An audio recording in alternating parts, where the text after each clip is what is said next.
আজকে আমি রেলওয়েকে একটা চিঠি দেবো, সেটা হলো যে আপনার আমাদের এই ঢাকা টু সিলেটে একটা স্পেশাল ট্রেন সার্ভিস চালু করার জন্য, যাতে করে এই সড়কের অবস্থা যতদিন পর্যন্ত ভালো না হয় বা কাজটা পুরোপুরি না হয়, তাতে আমাদের এখানকার যাত্রী যারা আছেন ঢাকা টু সিলেট হাইওয়ে তারা যেন নির্বিঘ্নে চলাফেরা করতে পারেন। এটা আমি জানি এটা রেলওয়ের জন্য একটু কঠিন হবে, তারপর ব্যবস্থা করা দরকার, কারণ এখানে মানুষজন খুবই সাফার করতেছে। 14 থেকে 15 ঘন্টা লেগে যাচ্ছে, 12 ঘন্টা লেগে যাচ্ছে হলো আপনার ঢাকা টু সিলেট হাইওয়ে মানে সময়। তো একজন লোক যদি তার আত্মীয় কেউ সিলেটে মারা যায়, তার পক্ষে কিন্তু আসলে ঢাকা থেকে এসে দাফন করানো, জানাজা অংশগ্রহণ করা খুবই ডিফিকাল্ট হয়ে গেছে। বেশ দু একটা ঘটনা আমার নোটিশে আসছে যে তারা এসে জানাজা পায় না। তো এটা তাদের জন্য খুবই ব্যতিরিক্ত বিষয়।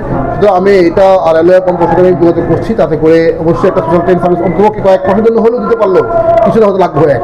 আরেকটা অভিযোগ রয়েছে, সেটা হলো যেখানে টিকিট কালোবাজারি নিয়ে একটা অভিযোগ রয়েছে। এটা তো এটা নিয়ে আমরা কাজ করার চেষ্টা করছি, কোন কোন জায়গায় সমস্যা করছে, এখানে লোকালি যারা দায়িত্বে আছেন আমাদের সরকারি লোকজন, তারা কেউ সমস্যা করছেন কিনা বা থার্ড পার্টি লোকে করতেছে কিনা, এটা করে লোকালি যেটা নিয়ন্ত্রণ করা যায় সেটা আমরা অবশ্যই করবো।